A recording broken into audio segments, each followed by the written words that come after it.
Boa tarde a todos e a todas. Hoje, na sétima edição do programa Poesia na Veia, vamos fazer um encontro diferente. Um bate-papo entre os dois coordenadores do programa. Eu mesmo, Cláudio Daniel, e o Antônio Vicente Serafim Pietroforte, que acaba de lançar este livro, né, Vários Afetos. Tem dois subtítulos curiosos: Ensaio de Criação Literária ou Livro dos Heterônimos, publicado pela editora Patuá. O Vicente é poeta, ficcionista, ensaísta, crítico literário, professor de linguística na Universidade de São Paulo e, na minha opinião, uma das cabeças mais lúcidas na área da literatura no Brasil nos dias de hoje. Vou começar o bate-papo fazendo algumas perguntas ao Vicente. Vários afetos, como o próprio título e subtítulos sugerem, é um livro híbrido que inclui poemas em verso, poemas visuais e textos em prosa ou em proesia, num conjunto que escapa a noções tradicionais de unidade e linearidade. Gostaria que você falasse um pouco a respeito do processo criativo dessa obra. Ele é uma simples reunião de textos e imagens dispersas que não foram pensadas como partes integrantes de um livro, ou cada uma foi planejada como peça de um maquinismo. Os poemas visuais, criados com o auxílio do computador, foram concebidos e finalizados por você ou houve a colaboração de alguém versado em informática. Você estuda manuais de software ou tem alguma resistência a isso? Por favor, Vicente. Oi, Cláudio. Antes de tudo, obrigado aí pelo lúcido.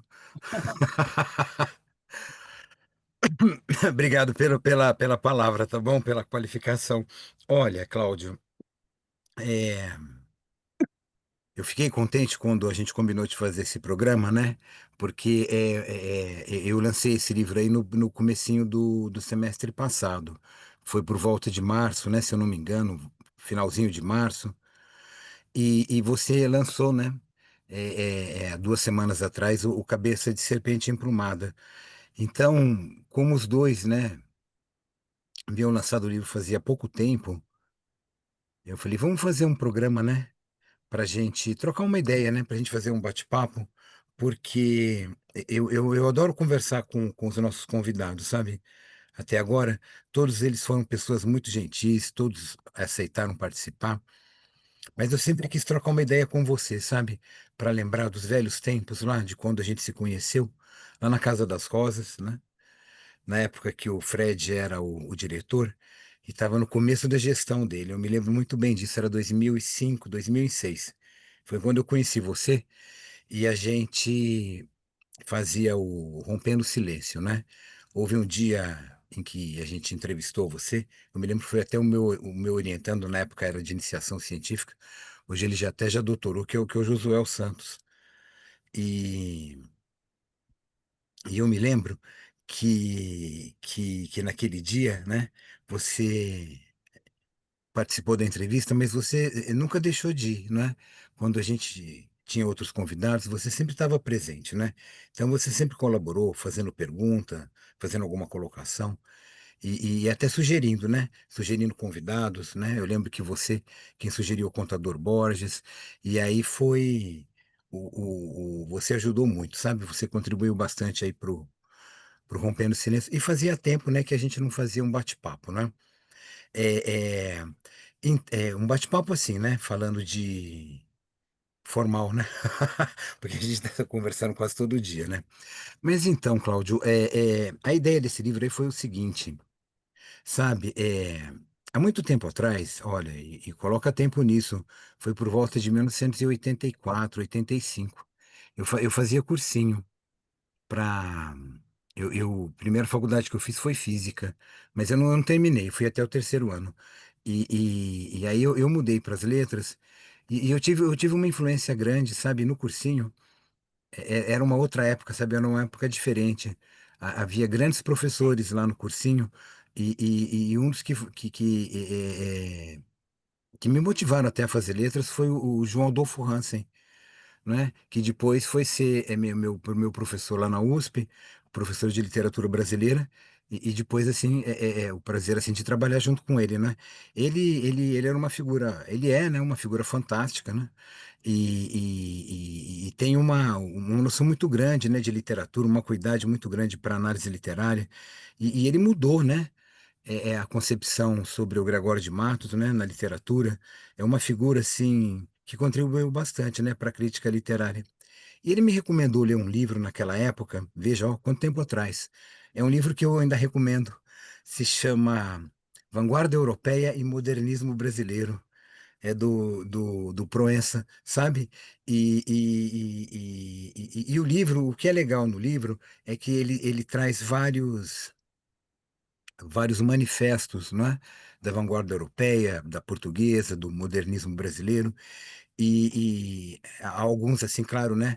Os estrangeiros, eles estão traduzidos, e tem uma contextualização histórica, um comentário muito bom, né? Não é do Proença, é do Gilberto Mendonça Telles, ó, minha memória falhou. Tava confundindo com outro teórico, né? É do Gilberto Mendonça Telles, ainda bem que eu corrigi, né? Depois vem aquele arrependimento, não dá para fazer a errata. Mas eu me lembro assim que um texto lá que me chamou muito a atenção é um livro do Álvaro de Campos, não é? E era um livro, foi publicado na revista Portugal Futurista, acho que é 1907, uma coisa assim. E ela foi recolhida, sabe? Era na época, Cláudio Daniel, em que se recolhiam revistas literárias, né? Que elas assustavam as pessoas. E era um texto em que o Álvaro de Campos, ele lançava um ultimátum, né? Ele fala mal de todos os autores da época, né? Ele fala mal de todos os países, ele fala mal de tudo. E ele diz que ele vai no final naquele modo que ele tem de fazer poesia, sabe? Ele pega o mote e vai desenvolvendo, não é? Ódio a isso, ódio aquilo. E aí no fim ele chega à conclusão, né? Que ele coloca, se está tudo uma grande merda, né? A palavra em letras garrafais. Aí no final ele diz assim, agora eu vou dar a solução, né? E aí a solução que ele dá ele formula a lei de Malthus da sensibilidade, que ele fala que a sensibilidade ela cresce em PA, mas os estímulos em PG. Ele tem toda uma teoria, olha, vale muito a pena, tá? O texto é uma viagem, sabe? Nas reflexões poéticas lá do Álvaro de Campos. E chega um momento em que ele diz assim, né? Que a solução é você romper com sua personalidade, já que ela não vai acompanhar. Não se trata de apagá-la, né? Porque ela atrapalharia o seu ego, etc. Não é esse viés, não é? Mas é multiplicá-la. É você ter tantas, não é? Que para poder alcançar tudo. E ele até diz assim que ele seria contra a democracia, porque um homem ele não vale por um. Ele pode não valer por nenhum, mas ele pode valer por cinco. Ele valeu por mais de 100, não é? Foram mais 160, parece que 169, não é? Figuras fictícias, não é? Algo por volta disso. Se notabilizaram as quatro, não é? Ele, inclusive, mas há outros, né? E ele nunca escreveu um livro sobre como ele concebeu isso, né? Ele fazia parte dos projetos dele. Mas você vê, eu acho que o heterônimo, ele vem assim, ele faz parte desse projeto, né? Inclusive foi um heterônimo dele que escreveu, né? E anos depois, né? Aí faz pouco tempo, foi 2014, 2013, o segundo semestre, eu fiz o pós-doc em Portugal. Eu estudei a literatura experimental portuguesa. Quem me acolheu foi a professora Eunice Ribeiro, mas quem me orientou bastante foi o Ernesto Manuel de Meli Castro, ele estava vivo, e a bibliografia, a disponibilização do diálogo, né? Eu conversava com ele por e-mail constantemente, né? Lá em Portugal e ele aqui no Brasil. Mas ele, além de tudo isso, ele me indicou, ele me apresentou o Fernando Aguiar. Por meio do Fernando Aguiar, o Fernando Aguiar ele tinha uma coleção, veja, né? Ele toda vez que ele ia no lançamento de um livro dos colegas dele lá da Poex, ele comprava vários e deixava guardado. Ele me deu um de cada um, né? Havia alguns exemplares lá, mas livros do Antônio Aragão, dele mesmo, catálogos, raridade, sabe? E, e, e aí foi muito gratificante. E eu conheci, né, lá o Manuel de Freitas, que me apresentou os poetas contemporâneos. E eu li alguns poetas lá que praticavam essa questão dos heterônimos. E até o pessoal dos quadrinhos também fazia, sabe? O João Carlos Fernandes, né? Às vezes eu troco os nomes, mas uma amiga me contou, ele é tão virtuoso no traço que ele fazia assim com o rosto e desenhava com a mão aqui, como se ele não estivesse vendo, né? E ele falava que ele recebeu um soldado belga da Segunda Guerra, da Primeira Guerra, que encarnava no braço dele, e desenhava. Ela me falou que era tudo conversa, né? Que ele fazia essa mise-en-scène, mas aquilo ele tem um talento inegável mesmo, né? Eu conheci poetas que faziam isso, né? Vindo para o Brasil, que tinham essa prática, né? Do heterônimo, etc. E aí saiu aquele livro do Pessoa, né? Nessa época, eu sou uma antologia que tem todas as pessoas fictícias, né, que se levantou até agora. Mas tem uma carta lá que ele fez para o Casais Monteiro. E eu gosto dessa carta, acho que é de 35, 1935. Ele diz assim, né, que ele conta como ele fez os heterônimos, ele entrega tudo. Ele fala que era um truque, que o Ricardo Reis, como era um professor de latim, dialogaria com os clássicos, então ele teria que ter um português impecável. Já o Alberto Caeiro dialogaria com a natureza, o português não precisaria ser tão impecável assim. E aí ele chega até a dizer, nas palavras dele, que o Álvaro de Campos é o mais histérico da histeria dele, né? Que ele definia isso como uma histeria, né? Hoje a gente já dá outro nome, né? Era uma paranoia delirante, né? Uma esquizofrenia controlada, né? Mas, na verdade, do Álvaro, ele diz que é quem iria dialogar com o futurismo. Então, ele previa os diálogos, não é? Ele previa os estilos, ele, como tinha um domínio da língua portuguesa, como é inegável, não é? É, é, é, Aí ele praticava isso desde os 13 anos, não é? Parece que o primeiro heterônimo é de 6 anos. Heterônimo é personagem fictícia, né? 6 anos de idade. É uma coisa meio mozartiana, né? O talento que ele tem para literatura, né? É algo, um virtuosismo, né?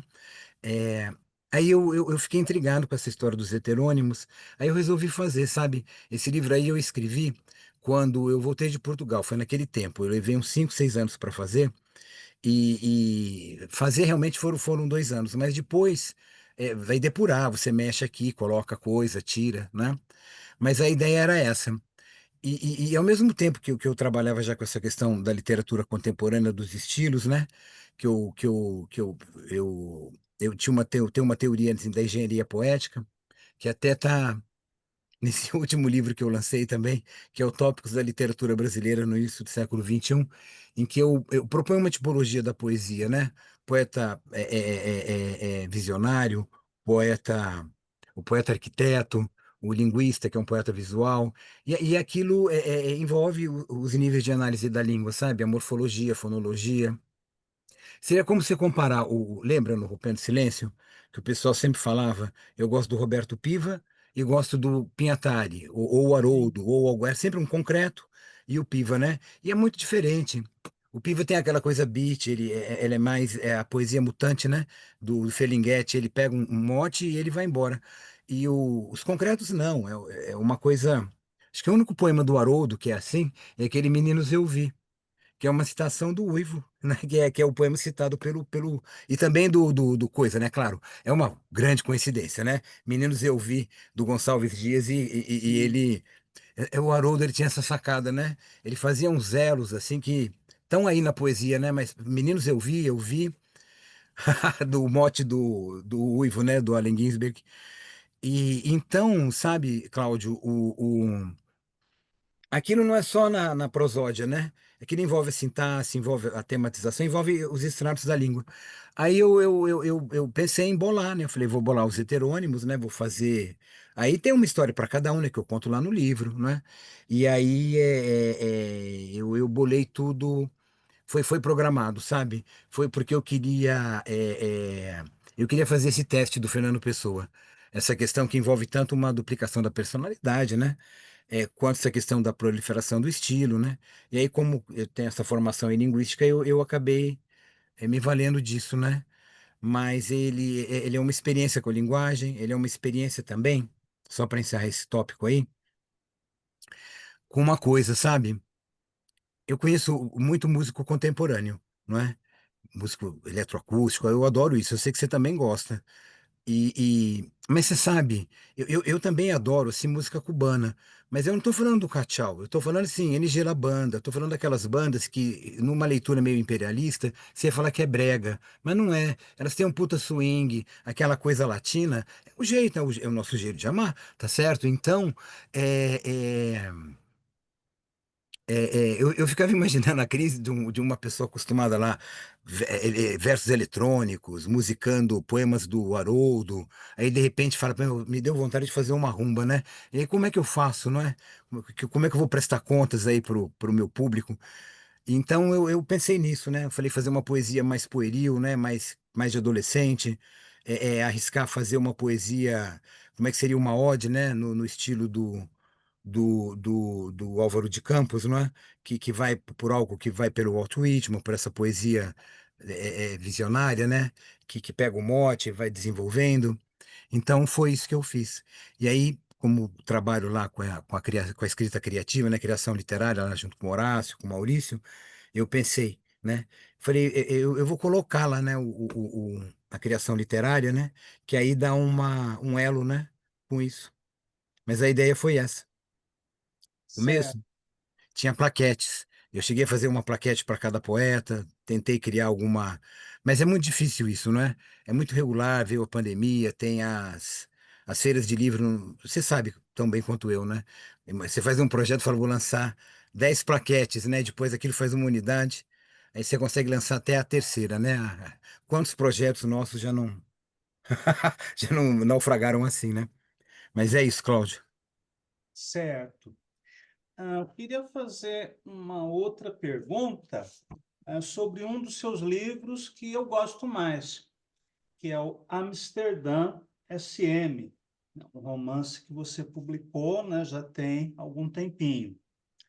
Ah, no romance Amsterdã SM, você cria uma ficção ambientada na capital holandesa, em que você trabalha com temas como a podolatria e o sadomasoquismo, numa linguagem bastante ágil, até divertida. Fale um pouco sobre o processo de criação dessa obra. Ô, Claudio, esse foi meu primeiro romance. Ele é de 2004, uma coisa assim. Ou sim, não, acho que é 7. Foi depois que eu conheci vocês que eu me senti motivado a. Eu sempre quis escrever, sabe? Mas aí você 2007. faz a faculdade, você se perde um pouco, né? Aquilo fica um projeto um pouco infanto-juvenil, às vezes pueril, né? Às vezes até. Enfim. E aí depois você amadurece, né? Você cria um link diferente, né? Com a literatura, não é?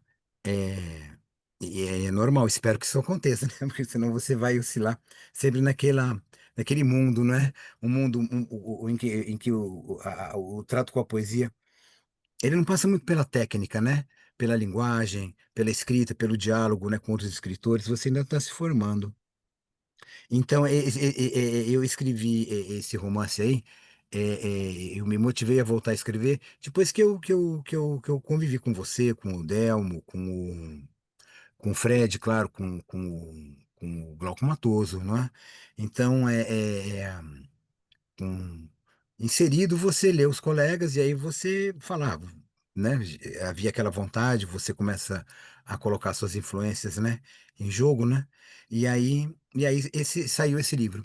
Você sabe que eu peguei os 3 primeiros romances BDSM que eu escrevi, esse daí, o Irmão Noite, Irmão Lua. e o Sara Sob Céu Escuro, e eu tô refazendo os três, sabe?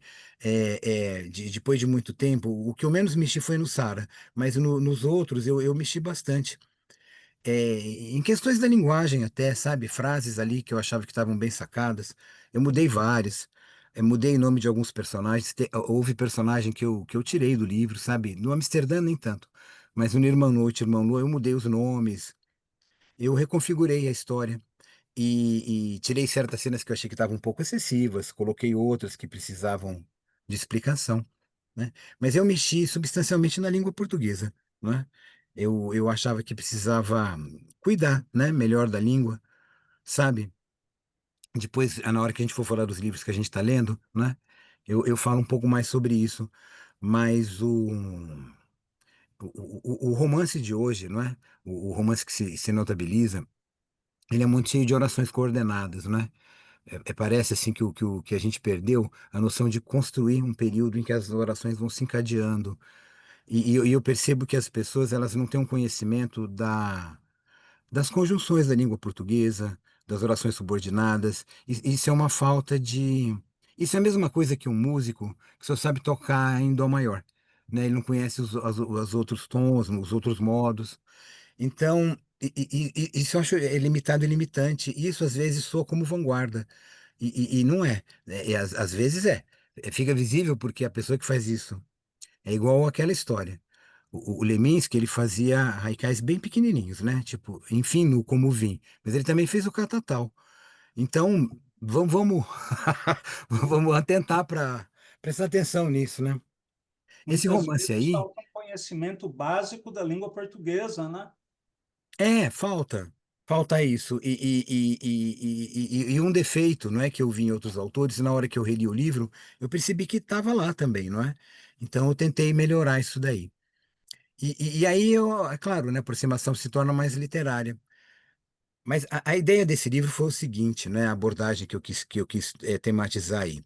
Esse assunto, ele existe no Brasil há muito tempo, é que não circula, as pessoas não estão acostumadas a discutir isso daí. A gente tem uma idade parecida, você deve lembrar, na adolescência, de uma revista chamada Status, uma Sim, revista de mulheres nuas, masculina, né? sim. Que vinha. Era a revista masculina da época, né? Hoje aquilo seria um pouco impensável, mas. Ah, sei lá, era legal. Eu lembro que, você comprava, meu tio comprava a Playboy, a Status e ele e ela. E aí, claro que eu ia olhar, não é? Sabe.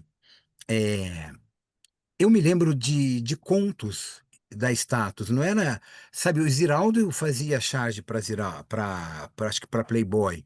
A primeira vez que eu vi uma entrevista do Lula foi na Playboy. A Eu não Playboy fazia lembro. propaganda do Clara Crocodilo, do Rio Barnabé, dos discos da música independente paulistana, do pessoal do Jazz, do Léo Nazário, Zé Eduardo, vinha na Playboy, entrevista. Léo Walesa, entrevista na Playboy. Então não era uma revista boba, digamos assim, né? E até os ensaios, né, das modelos, não é? Havia fotos legais, sabe? É, e na Status eu lembro dos contos da Vilma Azevedo. E ela foi a primeira ela que começou a tematizar isso no Brasil. Isso é por Sim. volta de 70, 70, sabe? Década de 70 e finalzinho da década, segunda metade, né, da década de 70. E ela escrevia, depois saiu aquele livro Tormentos e Delícias, Vênus de Cetim, que era a coletânea dos contos, né? E, e quando eu escrevi o Amsterdã Sema, eu já conhecia o Glauco Matoso, né? Tanto é que ele que fez a apresentação do livro para mim. E você sabe, eu acho que esse tema ele aparece na literatura brasileira. Você até participou daquela antologia BDSM que eu fiz com o Glauco, né? Sim, E sim. também da antologia do Fetiche por Pés, né? Da Podolatria que a gente fez juntos, né? Eu e o Glauco. Você participou das duas. Inclusive no seu Cabeça de Serpente Emplumada tem menções a pés, não é? Eu li hoje de manhã, tem menções. Então, eu vi que eu queria escrever sobre isso, mas queria escrever de uma forma mais explícita. Eu queria contribuir para essa discussão do BDSM e dos fetiches, do mesmo jeito que o Glauco e a Vilma contribuíram. Eu queria ser uma voz somada deles, sabe, Cláudio? Hoje, né, o pessoal fala bastante, né, no LGBTQIA+, etc. A gente pode ter críticas, né, do identitarismo, a gente fala muito, muito disso, às vezes fala muito mal do identitarismo, mas é importante uma voz. A gente nunca falou mal da literatura gay. O que a gente acha ruim é essa postura que às vezes prioriza, né, uma temática em função da relação daquela temática com o tratamento poético. É, Sim, sim, é, é, é, a gente nunca criticou Horácio por isso, com né? E certeza. nem pelo talento, pelo exímio versejador que ele é. Então, veja, né? A questão é outra, né? Então, é, é, quando você fala dos LGBT, que ia mais, etc., você está falando dos sujeitos, né? Envolvidos aí na cena. Mas há os ritos também, não é? E o BDSM, etc., ele envolve essa ritualística e tem muito preconceito, sabe? Eu lembro quando saiu a antologia, o Santiago Nazarian fez uma resenha da antologia. Ele foi convidado a participar e que ele não pôde, ele não teve ele não teve tempo de escrever o texto. E ele fez uma resenha, acho que era para sair na Rolling Stones. Olha, Rolling Stones, eles não Uau! deixaram sair. A revista tesourou. Então, eu lembro que teve um episódio dos Normais, que tinha cenas de BDSM lá com a Fernanda Torres, com o pessoal. Eles tiraram também, não foi ao ar. Então, a gente podia discutir isso mais, né? Eu lembro quando veio aquele livro 50 Tons de Cinza, o Glauco se manifestou, ele ficou puto. Ele falou, quer dizer, agora pode, né? Quando o livro é um best-seller, vem traduzido, né? E a gente já estava fazendo isso há muito tempo, né? E tratando-se de uma maneira até muito mais madura, né? Literária. Então a ideia foi discutir isso, sabe? Tratar isso assim de uma maneira. E a gente enfrenta bastante preconceito, sabe? É, é, é, eu nunca pensei, mas você pode ver isso como uma minoria sexual e que se bate contra, contra uma onda assim, contra um moralismo burguês, não é? É como se a única as zonas eróticas fossem as reprodutivas, né? Isso não é verdade. Não é? E como se a única forma de fazer sexo fosse a posição de missionário, né? Por favor, né? Vamos variar um pouco, não é? Com certeza. Bom, tinha mais duas perguntas, né? Sei que o nosso tempo está um pouquinho apertado, mas se você puder falar um pouco de tua relação com os quadrinhos e de como você vê a poesia brasileira atual, acho que seria bacana. Olha, eu adoro história em quadrinhos, né? Você também gosta. Eu lembro que um dos primeiros papos que a gente bateu foi sobre a cripta, né? Cripta. Revista Cripta. Eu lembro até que eu falei para você, falei, você devia fazer um livro de contos de terror, Penso nisso. como é que era, Neobarroco, que estava perto do Jardim de Camaleões, né? Fazia pouco tempo que você tinha lançado. E aí eu até falei, faça aí, pensa bem, né? E eu tinha lido um romanceiro de Dona Virgo, eu imaginei que aquilo poderia virar. Falei, como é que seria, né, se ele usasse aquela linguagem numa novela de terror, né? E a cripta era alto nível, né? Era o Richard Corbin, Esteban Maroto, era Quadrinhos algo de da melhor alta qualidade, né? Eram gênios dos quadrinhos, né? Figuras que excelentes hoje. roteiros. Não, era fantástico. Histórias assim, né? É, é, é, o terror americano, né? Ele foi perseguido no macartismo. Ele sempre foi contestador, né? Essas revistas aí foram as primeiras a tocar no racismo, tocar no Holocausto, tocar em várias questões, né? E até hoje são assim, né? Isso. Até hoje é o underground que cuida disso, né? Porque o mainstream é o Capitão América, é o Homem de Ferro, por favor, né? Então fica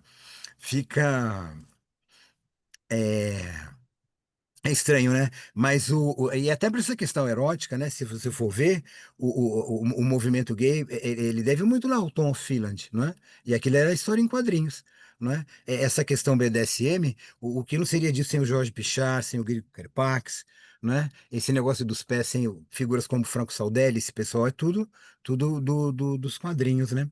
Eu sempre gostei, eu fiz dois roteiros, né, para quadrinho. Um foi desenhado pelo Joss, era uma história de super-herói, e era erótica também, né? Também tinha BDSM. E a outra eu gosto bem mais, o Eunice Mora no Segundo Andar, é do roteiro, né? Os desenhos eu acho fantástico das duas. Foi com a Aline Daca. Eu fiz em Portugal, quando eu estava morando lá, eu mandava o roteiro, um roteiro e ela desenhava, né? E nós terminamos, né? E esse eu acho um trabalho bem maduro, né? Como roteirista, assim, eu assimilei algumas críticas, né? Que fizeram a outra, né? Meus amigos dos quadrinhos falaram: olha, mexe aqui, aqui tá um pouco excessivo. Eu acho que ficou mais equilibrado lá, né? Inclusive porque eu dei mais espaço pro artista gráfico, né? Que ela, a Aline Daca, é fantástica, né? Então eu sempre curti isso. Agora, Cláudio, eu vou responder rapidinho, tá bom? Porque eu tenho umas perguntas para te fazer também. Ah, Certo. ah, sabe, você sabe, faz tempo que eu não faço poesia. Eu tenho um livro pronto aí, que chama Música Independente, que eu quero lançar talvez o ano que vem, né? Eu estou mexendo nele ainda. E, e são poesias de muito tempo atrás, sabe? De uns 6 anos atrás, ou até mais. Que faz tempo que eu não faço. E ao mesmo tempo eu leio bastante ainda poesia, sabe? Eu leio constantemente. Os livros que eu ganho, eu tento ler todos eles, eu ganho vários, eu gosto muito disso, sabe? Toda hora chega um livro novo para mim. Mas não é só isso, não é? Eu vou atrás também, né? Toda hora que a gente tem um encontro aqui. O pessoal sugere livros, eu anoto tudo, corro, né? Procuro. Aqueles que o Delmo sugeriu, eu fui atrás de todos, sabe? Eu tô lendo metade, porque eu fico ansioso para ler, começo a ler vários ao mesmo tempo. Uhum. E eu acho que a literatura brasileira contemporânea, ela está precisando de um espaço na mídia. Ela precisa ser divulgada, inclusive na universidade. Ela precisa circular mais. É isso que precisa acontecer, não é? Nós temos muitos autores, nunca se publicou tanto, não é? Eu acho que esse pessoal lê. Eu não acho que nós não lemos uns aos outros. A gente lê, sabe? A gente só não lê mais porque não dá tempo. Mas o que eu sinto falta é, por exemplo, assim, de ligar o YouTube e ter um bate-papo sobre literatura. Sabe, você não encontra nenhum bate-papo sobre os livros assim que estão saindo nas editoras mainstream, sabe? Nem isso você encontra. Vai no 247, que é uma televisão independente, né? Um canal do YouTube, que tem bastante debate político. Eles não têm um programa de literatura, eles falam de cinema, sabe? Mas de literatura eles não falam.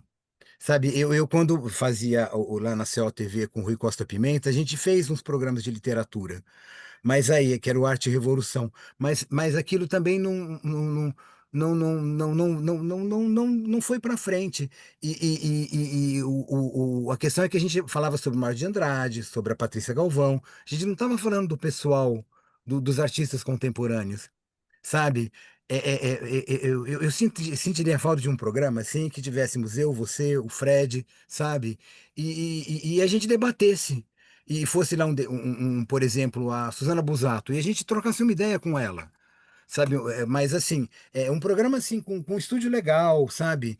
Tipo esses que você vê, falando tanta bobagem, né? Você vê assim o pessoal debatendo, o Monark falando da lei da gravidade, sabe? Quer dizer, e todo mundo, o elefante de Sorocaba, sabe? É isso. O elefante ainda tem sua importância, o problema é o monarca, sabe? Então, é, é, eu sinto falta, eu acho que precisa divulgar. Eu acho que há vários projetos aí circulando, que as pessoas teriam muita coisa para fazer, para colocar, e, eu sinto falta disso, eu sinto falta das pessoas pensarem. Eu vivo propondo isso. Vivo propondo. Eu proponho: "Ó, vamos fazer um programa assim, vamos." Mas o pessoal desconversa um pouco. Você também encara isso, né? Eu e o Edson Cruz, a gente já fez várias propostas, né? Ele tinha um programa na Cotter, mas a Cotter TV também não foi adiante. Ele tinha um programa muito bom. Você vê, são programas legais. Aí Sim. mas a coisa não decola porque, sei lá, precisaria chamar alguém de marketing. Alguém fez uma pesquisa sobre isso, que a gente fica com a impressão, não é? Toda vez que eu vou, por exemplo, no lançamento seu, não é? Você chega lá, tinha novidade do Ademir, não é? O Edson tinha acabado de lançar um livro, não é? É, é, todo mundo que estava lá estava muito afim de falar de literatura, mesmo com todo aquele sambão rolando, o forró, sabe? Isso fazia até parte da festa, né? Mas mesmo assim o pessoal conversou, sabe? Tava todo mundo afim de falar disso, não é? Eu acho que tem mais núcleos, eu acho que os núcleos estão dispersos e a gente podia, sei lá, né? A gente tenta, né, fazer um pouco mais, não é? Ou com outras pessoas, sei lá, né? Vamos ver, né? O futuro reserva.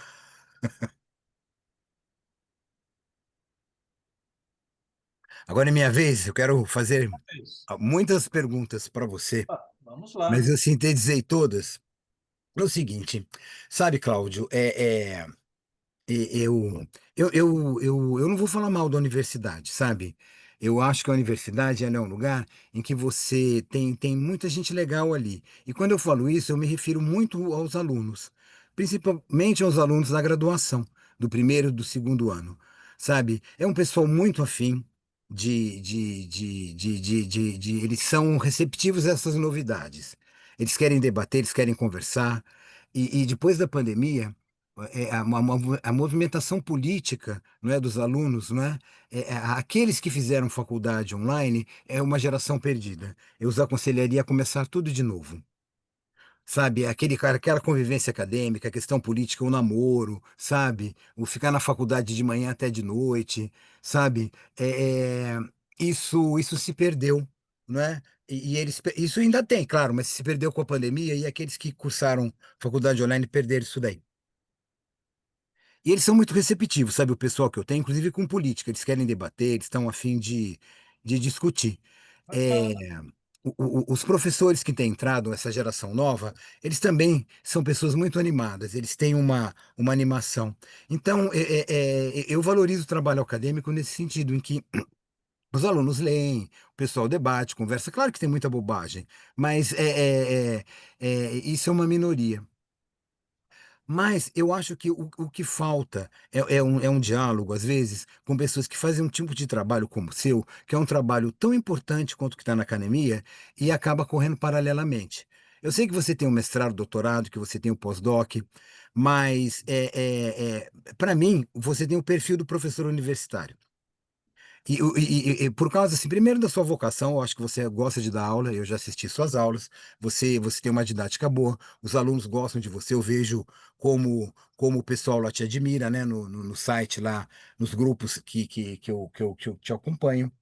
Mas antes de você ter feito o mestrado, o durante, eu não tenho muito bem as datas, você já estava preocupado em fazer, em organizar antologia. E eu sempre achei que foi muito cuidadoso com os textos. Eu já organizei algumas, mas eu acho que você é muito mais cuidadoso, sabe? Um livro seu que eu gosto muito, não é? Esse daqui é O Jardim de Camaleões. Eu acho esse livro sensacional. Eu recomendo todo ano para os meus alunos. Eu falo, olha, lê, vê o que ele está falando ali, não é? Vê o que ele juntou ali, veja quantos autores da América Latina inteira. Lê os textos que estão ali falando sobre o neobarroco, as propostas, vê o que que é a construção do movimento literário. Falei, a maioria dos poetas que estão aqui, eles estão vivos. Eu falei, um, inclusive, é professor de vocês. Vai ver que ele está dando aula aí do lado que eu Ah, estava falando do ótimo. Horácio. Então, eu sentiria falta, por exemplo, um curso na USP de literatura brasileira 3, 4, enfim, sobre a poesia neobarroca, sabe? E que você ministrasse o curso. Eu acho que você teria toda a competência, não é? Só a experiência de ter lido tudo que você colocou aqui e de ter selecionado os textos críticos, não é? Que dialogam com esse trabalho.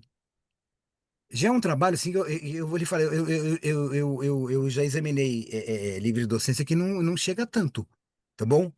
E, sensacional, eu adoro esse livro. Outro livro que eu gosto muito, que infelizmente ele é menos conhecido que o outro, que esse que você fez pela Lume. Você lembra desse? Ah, o Vissungo, 13 Poetas de Angola. Esse livro aqui, Cláudio, ele é olha, eu trabalho com o pessoal de literatura africana, eu não sou especialista em literaturas africanas de língua portuguesa, tá certo? É, é, é, Eu leio, eu li o tradicional, Agostinho Neto, Pepe Tela, e gosto desse pessoal, claro, não é? Mas a literatura africana que chega aqui, não é? Ela tem uma literatura muito bem feita, sabe? Mas o pessoal tende a priorizar uma literatura política. E essa literatura política, eu não sei como que ela se coloca hoje diante da política angolana, da cabo-verdiana, da moçambicana, né? O que é esse mundo hoje, não é? Não é mais o mundo do MPLA, Não, sabe? E os poetas que hoje fazem poesia política me parecem um amaneiramento do que era o Agostinho Neto. certeza. Então, sabe, ó, não quero falar mal de nenhum poeta, por favor. Eu tenho a impressão que esse pessoal presta alguns concursos, não é? Para ganhar.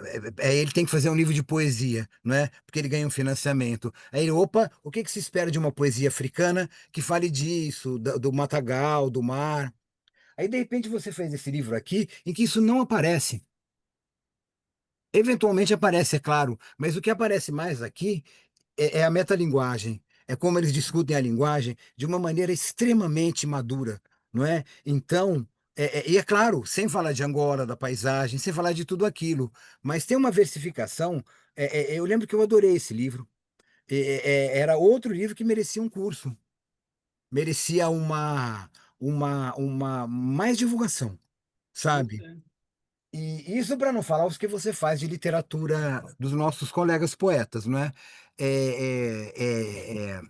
Cláudio, me diz uma coisa, qual é o seu critério, não é? Qual é o segredo para você fazer? Como é que você descobriu esses poetas angolanos? Porque o pessoal da Neo-Barroco, não é? Havia um diálogo já. O Haroldo, o Horácio, não é? Você trouxe vários poetas, não é? Latino-americanos na Casa das Rosas. Você Sim. traduziu um monte de outros, não é? Então me diz, como é que foi esse dos angolanos? Esse que eu sou curioso. Como é que você descobriu o pessoal? Antes de responder sua pergunta, né, sobre os critérios, bom, a poesia africana, com exceção de poucos países, né, como o Egito, que já tinha uma escrita hieroglífica, né, milhares de anos atrás, e algumas nações africanas islamizadas, que por causa da influência, né, islâmica, adotaram o alfabeto árabe. A maioria, né, das nações do continente africano cultivou durante muito tempo uma poesia oral. Inclusive, nem eram países ou estados, tal como nós entendemos hoje os conceitos de país, estado, nação. A organização era principalmente tribal, né? Eram as tribos, os clãs, as aldeias. E nessas comunidades, a poesia era principalmente oral, era poesia cantada, né, como os oriquis, né, as cantigas de louvor aos orixás, né, da região Iorubá. Agora, a partir da colonização europeia, portuguesa, inglesa, espanhola, francesa, os africanos vão começar a adotar um segundo idioma, seja ele o português, o italiano, o espanhol, enfim. E essas comunidades também começam a se organizar em termos de Estado, mesmo que estados coloniais, estados submetidos, né, à dominação europeia. E a partir do final do século XIX, antes, portanto, da emancipação política desses países, começa a surgir uma literatura africana de língua portuguesa. Eu vou me ater apenas ao caso desses países de língua portuguesa. Angola, Moçambique, por exemplo. Os primeiros romances, ensaios, artigos de crítica literária, poesia, vão surgir no final do século XIX e serão obras de autores, muitos deles portugueses, ou filhos de portugueses. Portanto, eles vão escrever conforme os estilos europeus da época, né? Então, as literaturas africanas de língua portuguesa vão nascer no século XIX, principalmente por iniciativa de autores portugueses ou filhos de portugueses, e seguindo os estilos europeus, como o realismo e o romantismo.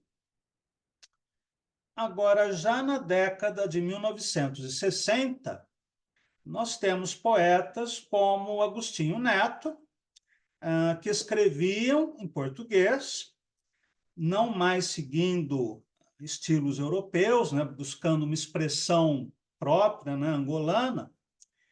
E essa poesia é, sobretudo, uma poesia política, uma poesia de combate. Por quê? Porque nas décadas de 1960, 1970, tanto em Angola, quanto em Moçambique, quanto em Guiné-Bissau e outros países, havia lutas de libertação nacional. Havia guerrilhas, como o Movimento Popular pela Libertação de Angola, né, o MPLA, e a Frente de Libertação de Moçambique, a Frelimo. E os autores que escrevem nesse período são guerrilheiros. Muitos deles são guerrilheiros, como Arlindo Barbeitos, né, o próprio Agostinho Neto. E é inevitável que essa poesia seja uma poesia engajada. A partir da década seguinte, né, principalmente depois da Revolução dos Cravos, Angola, Moçambique, Guiné-Bissau, São Tomé e Príncipe, né, e outras nações vão se emancipar. E já nessa época, anos 70, começa a surgir uma poesia mais metalinguística, uma poesia mais experimental, como é o caso de João Maimona, em Angola.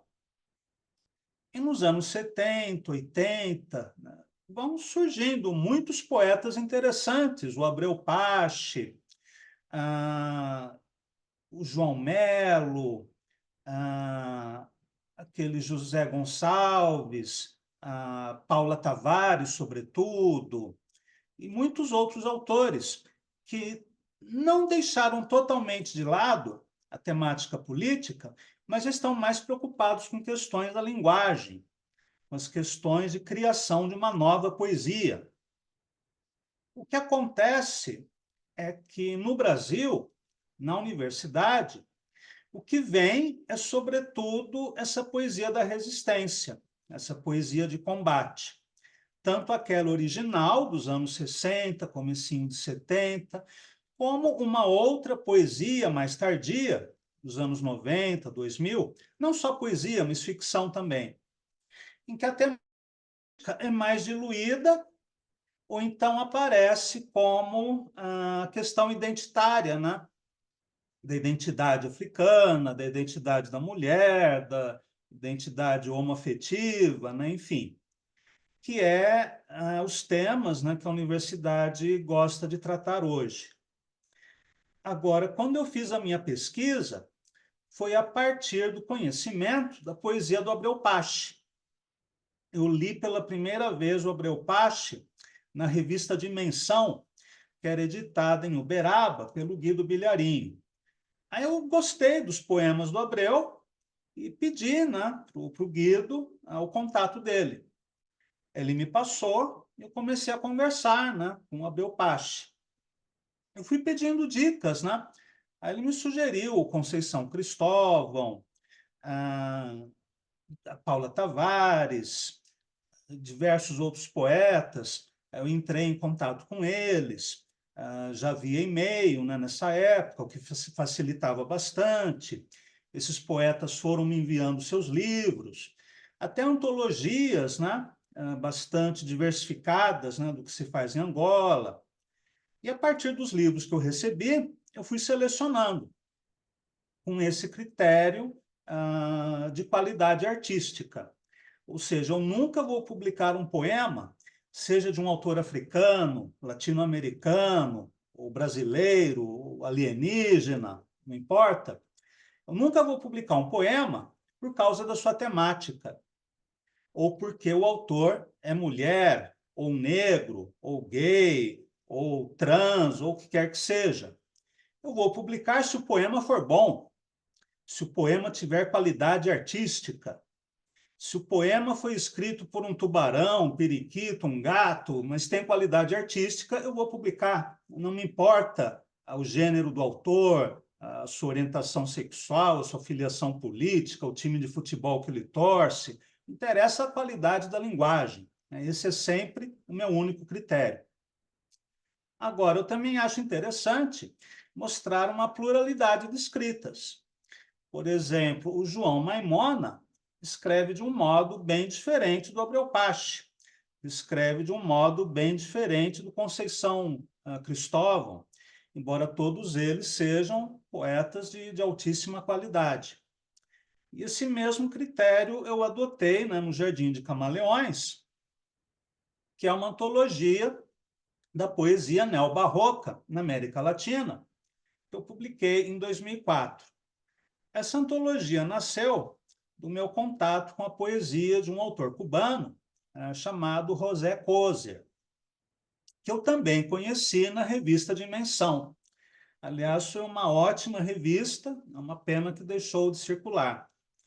Aí eu entrei em contato, né, com o Coser, ele me enviou alguns dos seus livros, ele me indicou o Roberto Chavarren, o Eduardo Milan, o Néstor Perlonger, né, diversos outros poetas, Raul Zurita. E, novamente, eu fui atrás, né, dos livros desses autores, comecei a trocar correspondência com eles. E traduzir poetas vivos é algo muito interessante. O Vitor Souza, né, o Reinaldo Jiménez. Porque quando você traduz Victor Hugo, por exemplo, você tem que se satisfazer com as acepções, né, que constam em dicionário e fazer aquelas escolhas que você acha mais razoáveis para traduzir o sentido literal e manter a forma artística do verso. Agora, quando você traduz um autor vivo, além das acepções de dicionário, você ainda tem a oportunidade de conversar com esses poetas, de mostrar as suas traduções, de discutir com eles. A tradução acaba sendo quase uma parceria.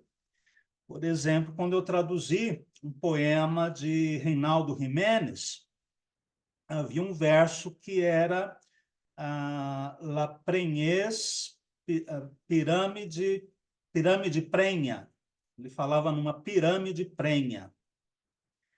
Esse verso, essa linha, eu achei muito estranha. Aí eu traduzi como pirâmide grávida. Aí eu enviei a tradução, né, para o Jiménez avaliar, eu tinha gostado, né, de pirâmide grávida.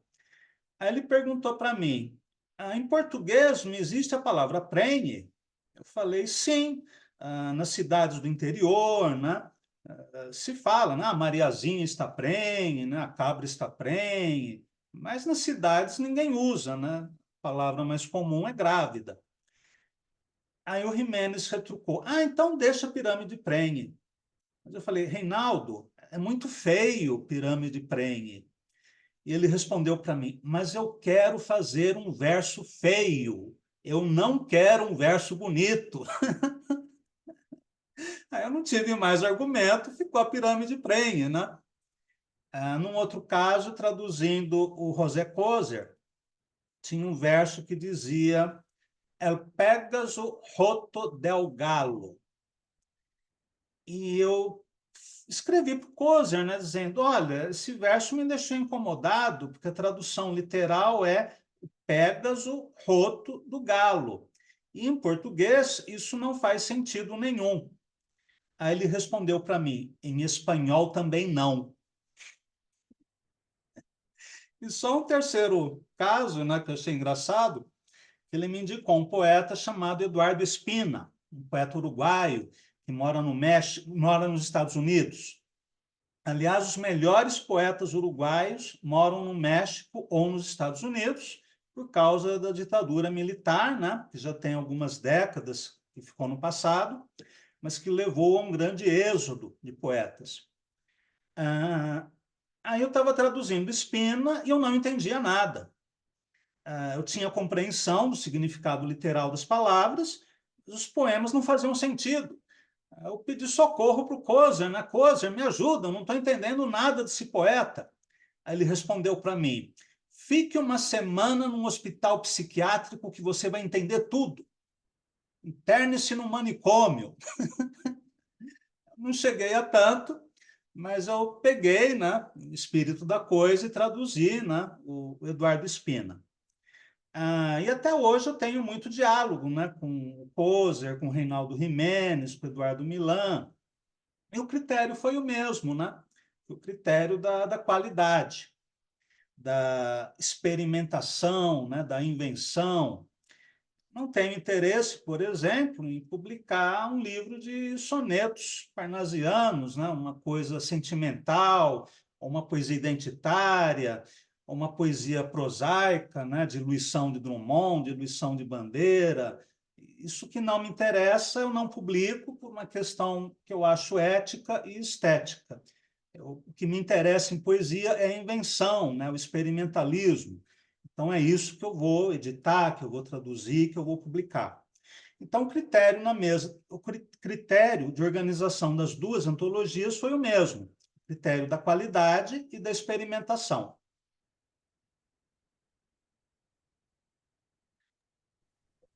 Cláudio, eu ia lhe fazer uma pergunta, mas essa eu não vou fazer, porque eu acho que essa pergunta, ou ela tem uma resposta infinita, ou não dá para responder. Faça. O que seria uma boa poesia, né? O que é para você um critério? Você respondeu, pelas escolhas que você faz, você responde isso, né? Mas antes de você responder isso, aí eu queria que você emendasse essa resposta em outra. Porque já que você falou de diversidade, eu queria te perguntar uma coisa. O, o primeiro livro que eu li seu foi o Figuras Metálicas, que era uma antologia, né? E aí depois eu li os outros, claro. E o meu li que ele foi reeditado, né? Até foi pela Ana Blume, né? Uma época que eu Sim. trabalhava lá com o Zé. Mas é bem diferente. Eu lembro quando eu li o Figuras Metálicas, para fazer aquela entrevista lá na Casa das Rosas, né? A gente se baseou no Jardim de Camaleões, né?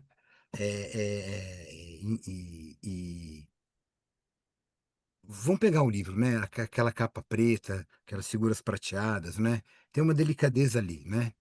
Que corresponde aos poemas, não é? Eu lembro que eu gostava muito de um, que era a Luta das Facas, lembra? Luta das Facas? Não tem esse nome, mas era uma outra luta. Que eu até liguei para você e perguntei do que você está falando. Aí você falou, é uma luta, é um lance do Tai Chi. Lembrei, Lembrou? lembrei. Aí você depois escreveu para mim, agora o poema perdeu a graça. Porque você tinha me explicado. Não, né? Ganhou uma graça a mais. É um poema que eu gostava muito porque ele tinha uma relação da sintaxe, ele era todo. Bem, de certo modo, parece que é isso que você valoriza bastante, não é? Essa correlação entre a semântica e os demais elementos da língua, não é? É a morfologia, a sintaxe, porque aquele poema, tudo que acontece na sintaxe, acontece no léxico, acontece na semântica, né? Então eu gostava dele porque ele parece assim que ele vinha muito sob medida para explicar esse tipo de procedimento, não é? Porque para onde você olhava, ele respondia essa questão. Então, eu lembro que eu gostei muito, li os livros que você escreveu posteriormente, né? É, é, e aí depois eu passei um tempo, né? Sem ler, eu não tive muito contato com você, com o Ademir, eu fiquei com uma certa defasagem. Aí depois, você eu não quero falar desse aqui ainda, do esse aqui, da Cantigas do Luarel. Esse eu quero falar por último, não é? Mas o Serpente Emplumada, não é? O Cabeça de Serpente. A capa já é outra história. É o olho, né? O olho da serpente. É um olho assim, né? A serpente, vamos dizer, ela é um animal bastante interessante, né? Mas ele é um animal. que representa perigo, né? Ele é o símbolo do pecado, não é? Ele é o símbolo de um monte de atenção, não é? Cuidado com a serpente, não é? Ademais você cita esses mitos, né, da serpente emplumada, que tem a ver com a questão da serpente na América Latina, né? Isso aparece no fim do livro, isso fica claro. Mas o tom mudou bastante. No livro aparecem cabeças cortadas, não é? Tem uma violência ali, não sua, não é? Mas daquilo que você está tematizando, não é? Você problematiza a questão da faixa de Gaza, você problematiza é, é, é, é, o Elon Musk, não é? Você problematiza uma série de questões assim, de uma política que na época, não é que ela não viesse ao caso. Eu lembro uma vez, estávamos eu e você num festival de poesia que você até ajudou a organizar, era o Sim Poesia. E aí a gente estava lá, e aí apareceu um moço, e ele assim, ele acabou com a poesia contemporânea, falando que ela era alienada. E aí é claro, ele usou a escola de Frankfurt, né? E falou mal de todo mundo. E aí, de repente, ele salientou poemas do Drummond. E é claro, são poemas que eu gosto muito, né? Mas eram, quer ver? A Morte do Leiteiro, A Noite Dissolve os Homens, que são poemas engajados. Eu acho poemas lindos, hein? Não estou aí de encontro, principalmente A Noite Dissolve os Homens. Mas veja, e A Morte do Leiteiro, tão atual, não é? Mas veja, né? O que acontece aí, né? Ele priorizava essa leitura, essa visão um pouco. é, é, é, é, da poesia, né, como resistência, mas é a resistência apenas àquilo que na ponta do iceberg você chamaria política, que seria uma resistência partidária. Mas há outras resistências, né? Há uma resistência, o Glauco, por exemplo, a Vilma Azevedo, eles promovem uma resistência erótica há muito tempo. Às vezes o poeta é até reacionário, mas ele faz uma poesia que mexe com uma questão, né? Que as pessoas são complexas, né? Mexe numa questão erótica que as pessoas não estão discutindo. Então, tem um monte de senões aí, não é?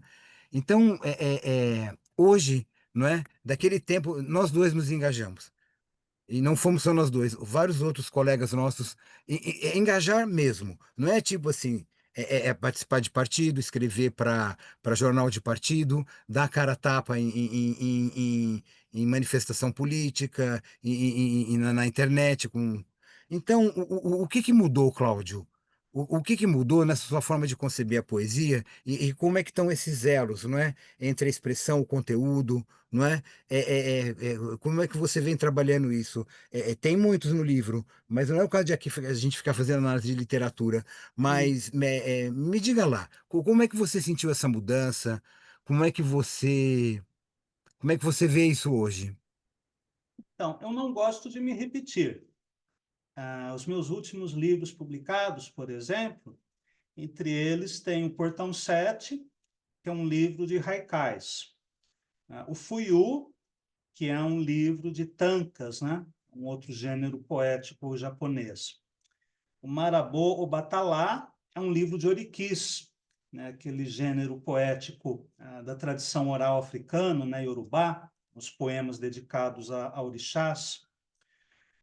No Yumé tem uma pegada meio oriental, meio neobarroca. No Figuras Metálicas eu fiz outro tipo de experiência, né, em pequenas aniquilações, em que eu estava mais preocupado com a criação, né, de imagens poéticas inusitadas, alguns ritmos diferentes. E em outros livros há também outras propostas, né? O Cantigas do Luarel, né, que você mostrou agora há pouco, é um livro em que eu tratei temas do folclore brasileiro. Como que surgiu esse livro? Se nós pensarmos na mitologia grega, ela está presente em toda a cultura ocidental, né? Em quadrinhos, em cinema, em poesia, em romances. Se pensarmos na mitologia viking, escandinava, ela está presente nas óperas do Wagner, em peças de teatro, em super-heróis da Marvel, né, como Thor.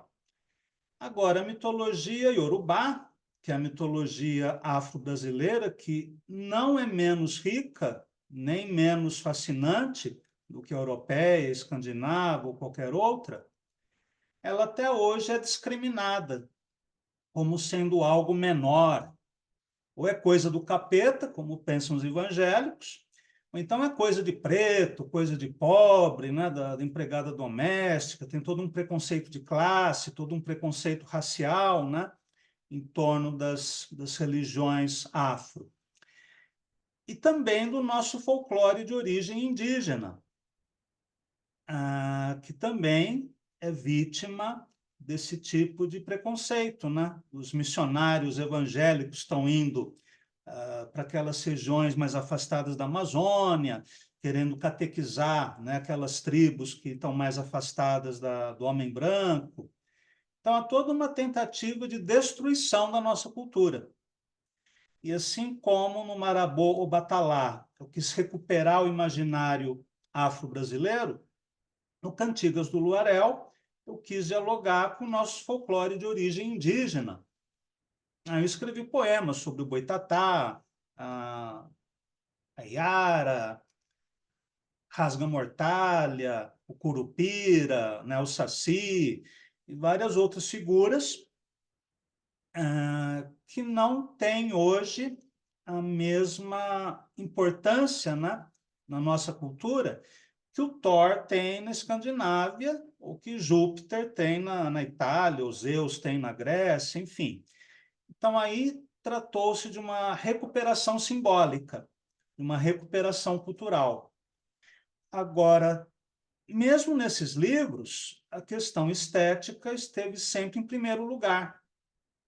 Por exemplo, nos Oriquis, eu busco recriar a sonoridade, né, os ritmos da própria língua iorubá, seja usando palavras do idioma iorubá, seja usando rimas, aliterações ou outras figuras de linguagem que africanizem o português, né, tornem a língua portuguesa mais africanizada, né, mais estranha ao seu uso rotineiro.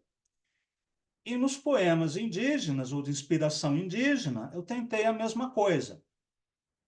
A minha principal fonte de inspiração foi o Hal Bopp, né, em Cobra Norato, né, que é um livro que eu sempre releio, né? Acho que dos poetas brasileiros, ele foi quem tratou, né, esse tema indígena de um modo mais interessante, né? Ele e o Souza Andrade. E no Cabeça de Serpente Emplumada, a proposta já é bem diferente do que eu fiz antes. A minha poesia, de um modo geral, sempre foi mais concisa, mais elíptica, mais substantiva, menos discursiva, né? Menos sintática. É uma poesia que procura romper, né? Com uma certa discursividade, e, sobretudo, com aquele prosaísmo, né? De uma fase do modernismo brasileiro, de alguns poemas do Drummond, né? E do Bandeira. Agora, no Cabeça de Serpiente, eu fiz exatamente o contrário. Eu recuperei o poema de versos longos, de uma certa discursividade, com uma maior ordenação, né, sintática, mas nem por isso caindo numa escrita convencional, né, numa escrita prosaica. Eu quis inovar a minha poesia, alongando o verso sem abrir mão das conquistas anteriores. E esse livro tem algumas fontes de influência, né? Que são principalmente a pintura de Francis Bacon, o jazz e a releitura, né, de César Vallejo, né, dos poemas de Trilce. Essas três referências, né, acho que foram inspirações muito presentes.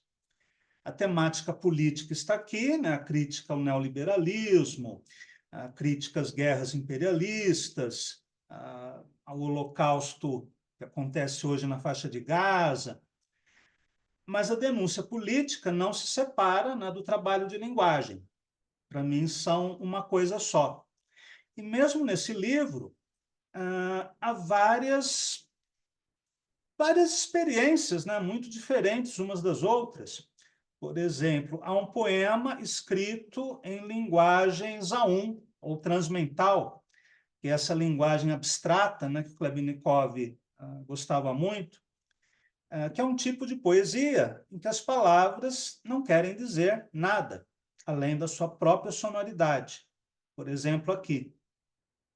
Odinafiek, Azerepse, Ace, Sochor, Sover, Ajek, Zovamu, Odinafiek, Oeum, On, Sadi, Prodé, Sarugif, Serová, Ed Sarbmos, Alhof, Alerama, Latejev, Mubla, Mued. O poema todo é composto, né, de palavras que não querem dizer nada, que a ênfase toda está na sonoridade. Em outros poemas, tem uma maior presença da sintaxe do discurso, como aqui. Um filósofo faminto é como um poeta que come nacos de nuvem. Observa espelhos, coelhos, lindos, cabeças de alfinete ou folhas secas de outono, com seus grandes olhos de sépia, e bebe angústia gagueira no gargalo da garrafa sem nada. E apesar da sintaxe linear, há uma estranheza na imagética, né? Em outras peças eu pratico esse minimalismo, né, da minha poesia inicial, como aqui, a noite é o cão do silêncio em Ramala. A sombra do cão roça o muro do mundo, olhos de poços secos, língua estilhaço de lua quebrada. O cão busca a porta para o lado de dentro. Então, mesmo aqui, há várias experiências diferentes, né? Com a linguagem, a própria disposição geométrica das linhas, né? A experiência com a visualidade. É um caderno de experimentos, né? Vamos dizer assim.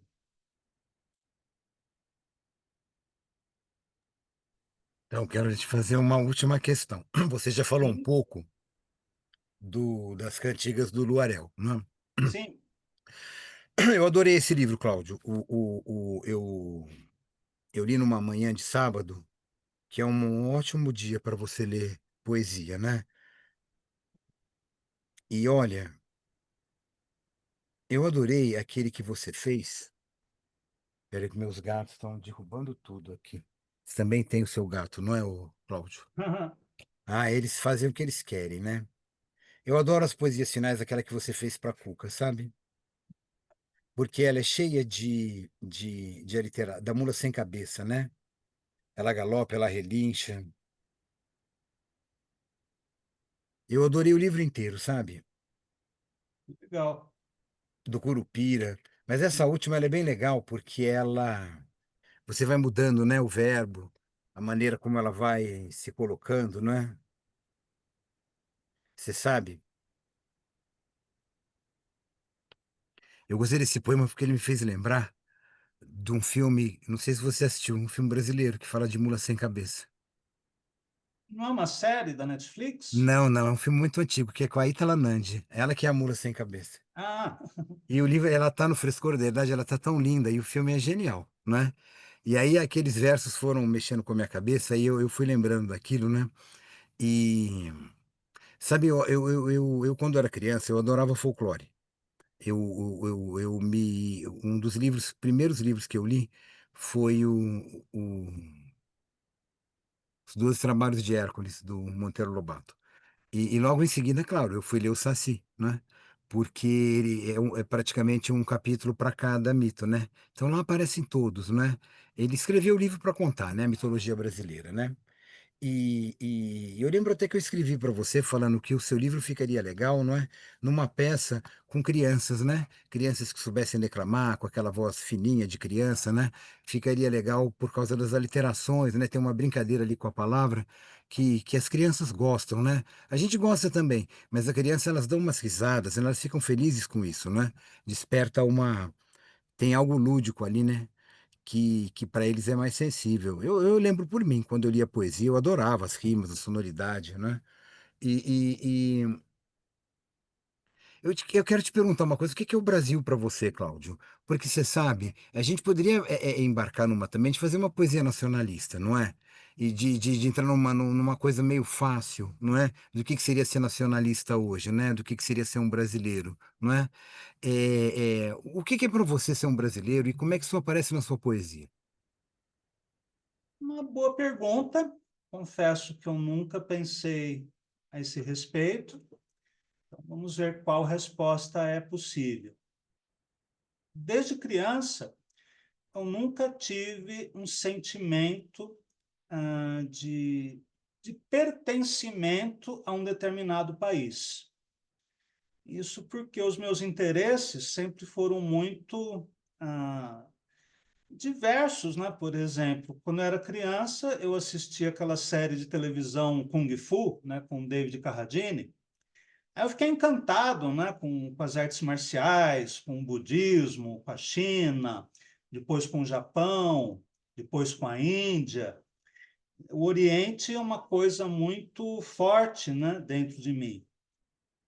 E também alguma Europa, aquela França da poesia simbolista, da pintura impressionista, né, de Debussy, a Alemanha de um Wagner, de um Fausto de Goethe, da poesia expressionista, né, dos anos 20. Então, sempre me vi como alguém cosmopolita, né, digamos assim. Inclusive, essa palavra tinha um sentido pejorativo, né, no século XX. O cosmopolita era uma espécie de apátrida. E mais tarde, me interessando pelo pensamento marxista, aí que eu me descolei completamente, né, de uma ideia nacionalista, né, já que a classe operária é internacional, né, a revolução tem que ser internacional, vamos criar a República Universal do Mundo. Agora, mais recentemente, nos últimos 15 anos, talvez, a questão nacional passou a me chamar mais a minha atenção, seja em termos culturais, ou seja, interesse pelo folclore, pela mitologia, pela cultura popular, quanto às discussões sobre o que significa o Brasil hoje e o que o Brasil pode ser num futuro não muito distante. É claro que as experiências, né, dos governos petistas a experiência desses governos colaborou muito com essa minha reflexão, né? Eu continuo me achando um apátrida, um cidadão do planeta, mas eu acho importante nós descobrirmos um Brasil válido, um Brasil que vale a pena, um Brasil que nos seja motivo de orgulho para nós e não de vergonha. É muito fácil hoje nós identificarmos um Brasil que nós não queremos. É o Brasil do bolsonarismo, das seitas neoevangélicas, dos cantores sertanejos, enfim, de toda essa cultura da intolerância, da mediocridade, né, do autoritarismo, do racismo, da homofobia, que é metade do Brasil, vamos ser realistas, metade do Brasil tem essa cabeça. E é o Brasil que não nos interessa. O Brasil que me interessa é aquele Brasil inclusivo, participativo, solidário, com distribuição de renda, que tenha interesse em recuperar e valorizar os diversos elementos da cultura nacional, um Brasil diversificado, né? Salvador é uma coisa, Porto Alegre é outra coisa, Florianópolis é outra coisa. Nós somos um continente, né? Isso é até um chavão, mas é um chavão verdadeiro. E eu acho interessante essa somatória de coisas. Eu acho interessante a cultura baiana, acho interessante a cultura gaúcha, alguma coisa da cultura do Sudeste. E tudo isso pode dar origem a um experimento de civilização em algum futuro. não tão próximo, porque o nosso desafio hoje é sepultarmos de vez o fascismo, enquanto esses fascínoras não estejam todos presos, engaiolados. Vai ser muito difícil sonhar, né, com uma utopia brasileira, mas acho que superada essa fase até judicial, né, esse encerramento desse ciclo autoritário, né, desse ciclo medíocre, podemos pensar, né, em uma utopia brasileira, um socialismo com características brasileiras. O que seria isso? Um socialismo com características brasileiras. E a nossa participação nos BRICS, eu acho fundamental. Esse tarifaço do Trump veio muito a propósito, veio no momento oportuno, em que nós temos a grande oportunidade histórica de reduzirmos cada vez mais a dependência do mercado norte-americano e ampliarmos o nosso comércio com a Rússia, com a China, com a Índia, com a África do Sul, com o Irã, com o Mercosul. Eu acho que essa utopia brasileira, né, que esse socialismo de características brasileiras, passa também por esse realinhamento no plano internacional, um afastamento cada vez mais progressivo dos Estados Unidos, da Europa, de Israel, e uma aproximação cada vez mais ah, íntima até, né, quase pornográfica, com esses países que eu mencionei, né? Rússia, China, Índia, Irã, África do Sul, Mercosul. Eu acho que, para mim, pelo menos, né, nosso futuro passa por aí, por essa nova grande aliança em uma nova ordem internacional. Muito bem. Então, querido, vamos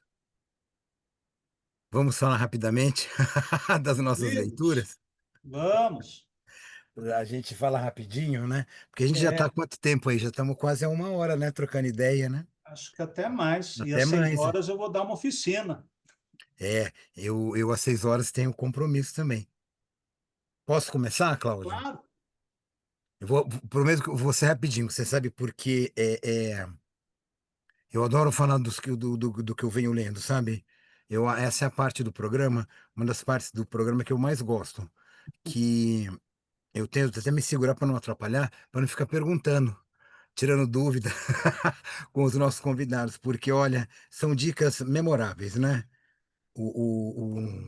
Então eu queria contribuir para isso também, mas eu pensei em fazer uma coisa que, que, que não ficasse só na literatura, sabe? Você mesmo falou, né? As influências suas aí do seu último livro, né? Foi o jazz, que é a música. Você falou de poesia, claro, mas você também falou da pintura, né? Então, além de falar do que a gente vem lendo, o legal desse momento aí é que a gente pode dar algumas sugestões, não é? Então, sabe, uma coisa que fica cada vez mais difícil é você assistir bons filmes. Não sei se você tem essa impressão. Esses Sim, streamings que tem por aí só tem porcaria, não é? Quer dizer, tem uma coisa boa, outra lá, mas a sim. maior parte eu acho bem horrível, né? Não existe um Spotify de filme que você entra lá e coloca lá Fellini, Hélio Petri, Melhor a é, telecine, né? Em é, termos de é, é, qualidade. Mas você não acha isso, né? Você não consegue achar filmes assim na Índia, filmes orientais. É muito Ah, raro. difícil, É difícil. difícil. Era mais fácil, por incrível que pareça, na época do DVD. Era Sim, mais fácil de você achar esses filmes. Então, eu queria sugerir alguns, porque ainda há algumas lojas, assim, algumas produtoras que ainda fazem DVD, sabe? É muito raro. Mas eu queria sugerir esse aqui, meu. A Arte do Hélio Petri. Para mim, é o maior cineasta que existe, sabe? O cinema que eu mais gosto é o cinema italiano. E eu acho o Hélio Petri o maior cineasta da Itália. Claro que cabem discussões, sem dúvida, não é? É uma opinião minha. E esse daqui não tem, para mim, o melhor filme já feito até hoje. A Classe Operária Vai ao Paraíso. Eu adoro esse filme, eu acho esse filme, a música, o Jean-Marie Volonté, ele está sensacional nesse filme. Ele arrebenta, né? E ele faz, você vê como a arte, a vida imita a arte, né? Ele faz um operário que chama Lulu, que perde o dedo.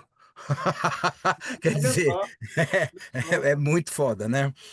É um grande livro, são grandes filmes, sabe? Ele faz uma discussão bastante aprofundada, né? As músicas são do Ennio Morricone. É o que há de melhor. A maioria dos filmes são com o Jean-Marie Volonté, né? E esse aqui, em especial, tem aquele investigação sobre o cidadão acima de qualquer suspeita, que é sobre é muito próprio de hoje, né? Você está investigando um cara, ele mesmo fala, eu sou o criminoso, mas os próprios colegas, né, vão livrando a cara dele, porque ele é um policial, não é? É um filme, é um filme fantástico, instigante. E já que você falou da Índia, eu queria sugerir também a Versátil que faz esses filmes, é o Satyajit Ray. Eu acho ele sensacional. Acho que tá dando para pegar aí. sim, sim. Esse box aqui, ele tem A Esposa Solitária, que é um filme sensacional. Tem O Herói, que é um filme absurdo sobre o cinema indiano.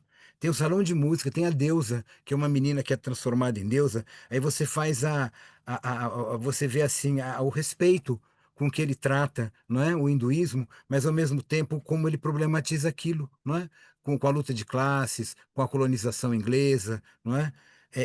Como ele quer preservar a cultura indiana, mas ao mesmo tempo aquele ponto de vista crítico a respeito do papel da mulher, da aristocracia. Eu acho ele um gênio do cinema. A trilogia Pooh é uma das coisas mais fantásticas que eu já vi, sabe? Então eu queria, é isso que eu venho assistindo ultimamente. E você falou, não é, de jazz, não é? É, é, eu queria chamar atenção para uma coisa que eu trouxe os discos, né? Que aí dá para ver melhor. Você deve lembrar desse pessoal, esse álbum aqui, que é o primeiro álbum independente de música instrumental, Marcha sobre a Cidade. Não, esse eu não conheço. É do Grupo Um. Era o Zé Eduardo Nazário, Lelo Nazário, sabe? Eu vi esse pessoal quando eu tinha os meus 18, 19 anos, sabe? E foi. Era absurdo o que eles faziam na música. Eram os músicos do Hermeto Pascoal, que fizeram uma banda independente, né? O Zé já tinha tocado com o Egberto Gismonti nessa época. E eles gravaram três álbuns independentes. Esse daqui é um, Reflexões sobre a Crise do Desejo, que é muito louco. É um dos primeiros álbuns. Eu acho que é o primeiro que no Brasil que usa a fita magnética como tema de jazz, né? Com música eletroacústica. E o Flor de Plástico Incinerada, que tem um poema belíssimo do Luiz Nazário, né? Que é irmão deles, que é uma flor de plástico enterrada em seu silêncio, que é declamado pela Regina Porto. E isso para mim sempre foi a vanguarda paulistana, sabe? O pessoal fala de outros artistas, mas eu acho que a verdadeira vanguarda paulistana são esses caras da música instrumental. Era um pessoal que ninguém ouvia, eles não se venderam, não fizeram música comercial depois, não tentaram dialogar com o mercado, contrariamente, sabe? Foram fazer trabalhos cada vez mais sofisticados. E agora eles estão todos no Spotify, né? Eles estão colocando. E eu fiz uns poemas para o Grupo Um, no meu primeiro livro. E com o tempo eu estudei com o Zé Nazário, sabe? Eu estudei bateria, estudei tabla. E depois eu fiquei amigo do Lelo, né? Eu converso bastante com o Lelo Nazário. E eu fiquei muito contente quando eles fizeram os encartes dos lançamentos, né? Eles colocaram os contos, os poemas que eu fiz sobre a banda, né? Você falou de quadrinhos?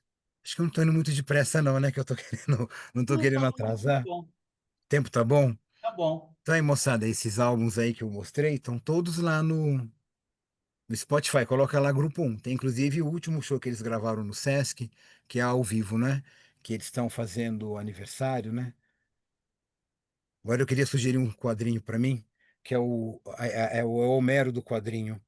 Eu sempre esperei pelos quadrinhos, sabe? Uma saga que fosse uma saga que você falasse na literatura, você tem lá a Ilíada, a Odisseia, o Paraíso Perdido, e nos quadrinhos tem a Liga Extraordinária do Alan Moore. Eu acho isso daqui sensacional. é o que ele mais gosta de ter feito. Ele parou de fazer quadrinhos, né? Reza a lenda, porque o pessoal não gostou e não entendeu o que está aqui, sabe? Esse daqui tem um site na internet, a quantidade de referências que tem por quadrinho, não é por página. Por quadrinho, porque a arte é do Kevin O'Neill, que ele faleceu faz pouco tempo, é outro gênio do quadrinho. E aqui, quem gosta de literatura é que o pessoal não está muito afeito à literatura. Mas aqui ele juntou a Mina Harker do Bram Stoker, né? Do Haggard, né? Ele pegou como ele chama? Já eu esqueci o nome dele, o Alan Quatermain, né? Que é uma personagem do Haggard. Pegou lá o Capitão Nemo do, do Júlio Verne. O Harley Griffin, né? Que é o Homem Invisível do H.G. Wells. Cara, o médico e o monstro do Stevenson. E ele junta eles como se fossem um grupo, né? De heróis, não é? Na Belle Époque. E os diálogos é sensacional. Quando na segunda parte ele começa a dialogar com a Guerra dos Mundos do H.G. Wells. Não é? E a saga ela vai embora, ela adentra o século XX. Quando eles chegam na época da virada do século, eles encontram o Aleister Crowley, é sensacional, sabe? Eles passam por aquela onda esotérica da década de 60, ao final do século e são referências, né, a todas as histórias de aventura. Tem uma hora que ele faz a Liga Extraordinária, que seria que está na guerra, né? Seria a versão alemã. Aí ele pega o Dr. Mabuse, ele pega as referências que seriam da literatura alemã da época. É uma obra de arte. Isso daqui é a edição definitiva dessa primeira fase, né? Que são os 10 Tá. primeiros volumes. Mas tem muito mais. E eu Quase acho cinco e que. meia, Vicente. Hã? Quase 5h30. Opa! Queria sugerir esse daqui da Marvel, Terra X. Esse daqui é de super-herói. Aqui aconteceu o seguinte: o desenho é muito louco, é muito maluco. Aí quando saiu o 2, eu fui ver, tava com aquele desenho padrão de novo. Aí eu perguntei pro pessoal, falei, mas o que que aconteceu, né? Olha, como o desenho é muito louco, é muito diferente, né? A concepção, nem parece Marvel.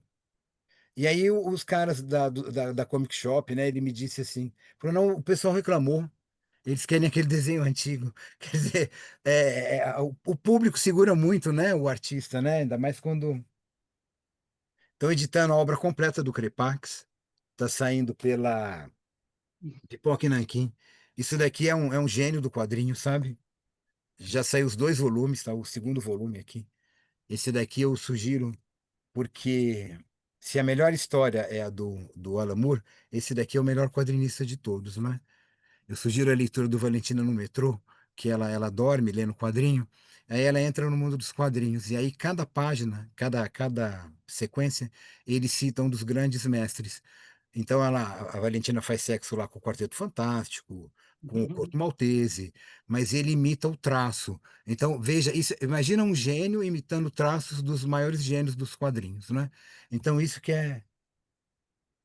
Eu também adoro ler a Bionda do Grido Kerpax, porque tem bastante As Meninas Descalças, tem bastante bondage, é uma história genial, né? Essa daqui eu consegui em italiano, são as primeiras aventuras que saíram no Brasil na revista Animal.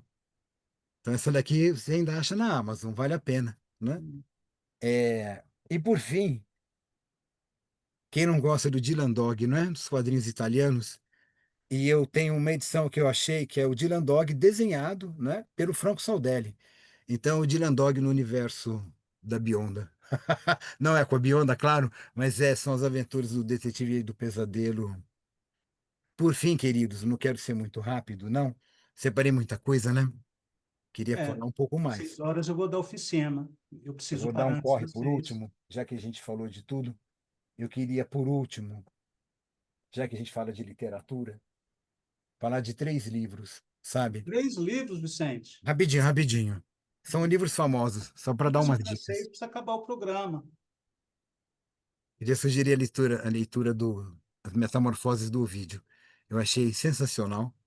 Esse livro assim, mudou a minha concepção de literatura. O Rei Amarelo, do Robert Chambers. Acho sensacional. Uma história de terror, as descrições que ele faz. E, por fim, um livro Thomas Pynchon, O Arco-Íris da Gravidade. Eu achei esse livro sensacional, a linguagem, como ele fez, é um delírio, né? Cláudio, a palavra é sua, Tá para a certo. gente ir terminando.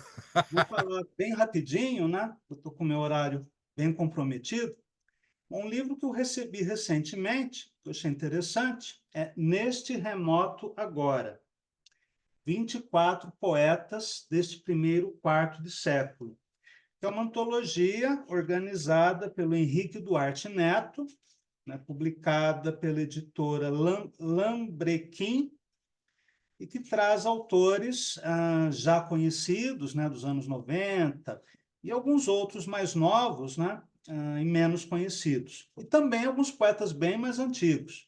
Tem aqui o Ademir Demarque, a Cláudia Roquette Pinto, o Edmilson de Almeida Pereira, né, o Fernando Paixão, a Marília Kubota, Paulo Henriques Brito, Rui Pinheira Filho, né, Rui Proença, e vários outros, Antônio Carlos Sequim, e vários outros poetas contemporâneos, né, de diferentes gerações. Eu acho que ele faz um apanhado bem pluralista, né, e claro que, como toda antologia, é possível fazermos críticas, lembrarmos quais poetas ficaram de fora, quais poetas que estão dentro e não precisavam estar dentro, mas aí já é uma função da crítica literária.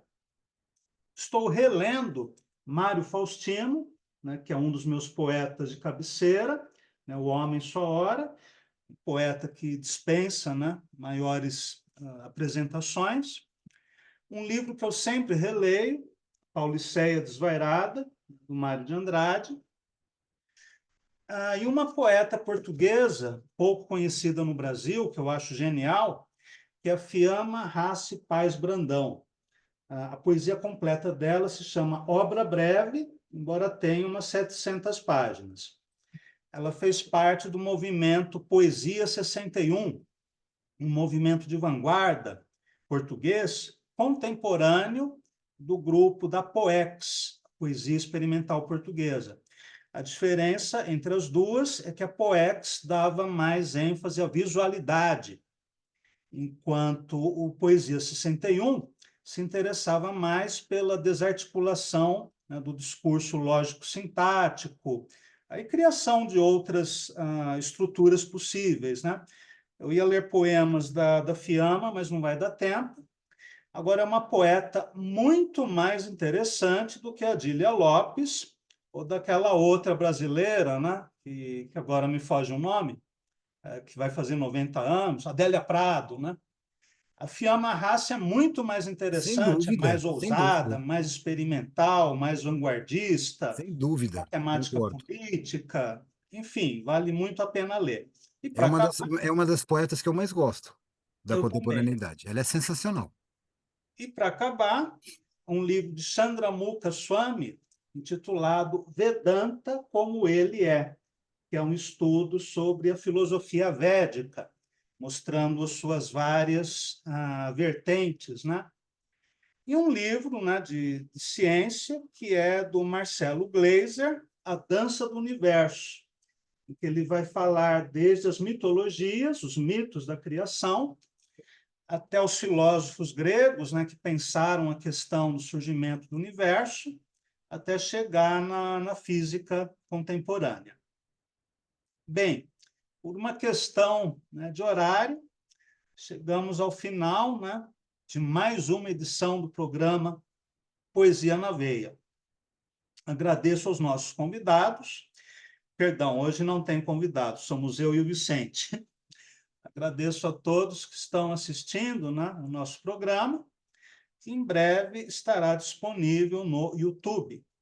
Abraço a todos e até a nossa próxima conversa.